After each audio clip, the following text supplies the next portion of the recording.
واش تقدروا تخيلوا واحد الشاب وسيم ذكي كيضحك مع كل شيء، ولكن في الداخل ديالو كيتخبى واحد الوحش ورا هاد الجمال.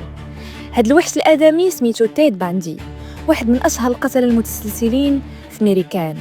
نقدروا نقولوا منه خرج مصطلح قاتل متسلسل. القصه ديالو غامضه مرعبه، ما غاديش تقدروا تنساوها.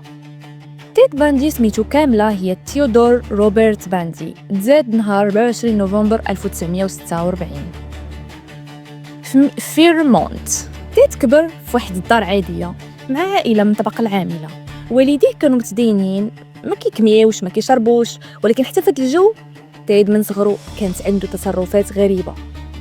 كان كيقتل الفيران القطوط، كيجرب يغرق صحابو وهو كيلعب معاهم، كيجمع الماس وكيجمعوا حداه، وكان كل مره كيدير شي تصرف اللي خيب من الاخر بلا ما يندم.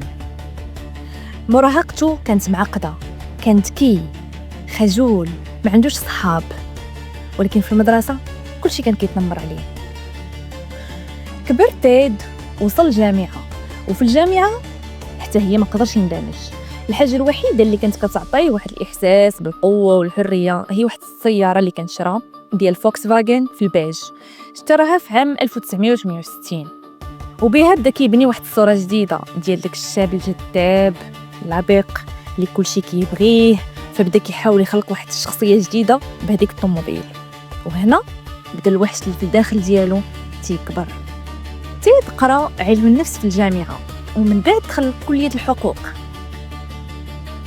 ولكن القانون ما داروش حيت كيبغيه، ولكن كان بغى يتعلم السيطره وكيفاش يتحكم في الناس الاخرين. تخرج عام 1972 بشهاده في علم النفس. هاد الحجه عطاتو لغه نفسانيه باش كيفهم الناس وكيعرف كيفاش يتقرب ليهم. من بعد بدا كيقرا القانون.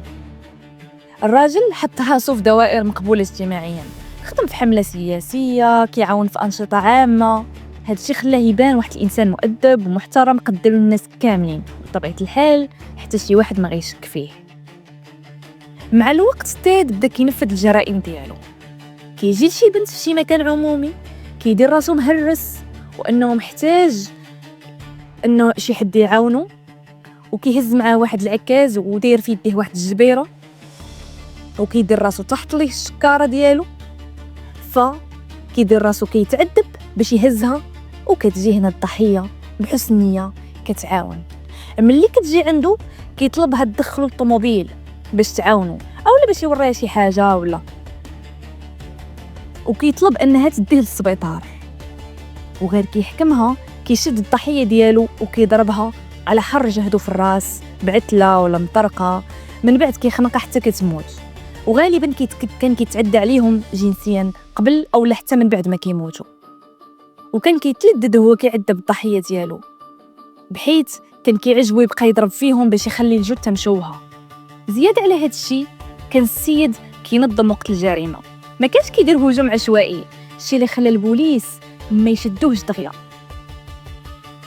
اول جريمه قتل مؤكده دارت كانت نهار 1 فبراير 1974.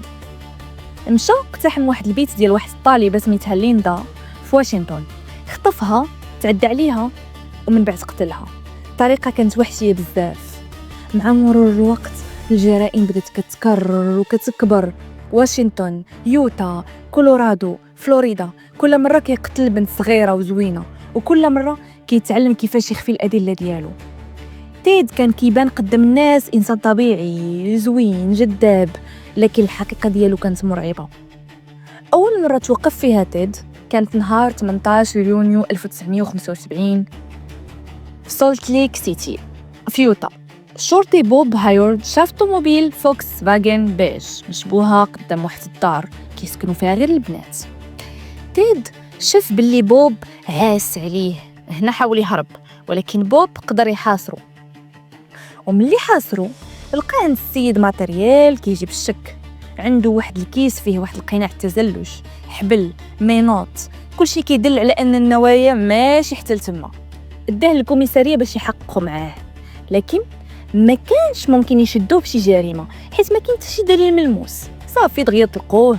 هذه كانت فرصه ديالو باش يهرب ويواصل الوحشيه ديالو.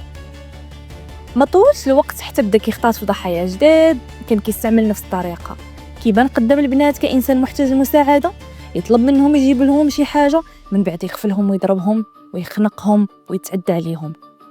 الناس في المنطقه بداو تيخافوا على بناتهم، راه ما بقاش الامان. تيد تشد مره اخرى وبدات التحقيقات كتقدم. المحاكمه ديالو كانت في فلوريدا، وكان هو اللي كيدافع على راسو حيت كان هو حامي. القاضي عطاه حريه كبيره في وسط المحكمه، هاد الحريه استغلها باش يخطط الهروب ديالو. كيف كتعرفوا تيد كان جذاب، وكان كيخليك غير بالشوفه ديالو يبان لك بريء، مستحيل تشك فيه. دار السبه داك النهار باللي تخنق وباللي بغى يجلس شويه في المكتبه ديال المحكمه، غير بقى بوحدو وهو ينقز من السرجم بلا ما يخاف. ومن تما بدا كيجري، شد طريق الجبل وهرب.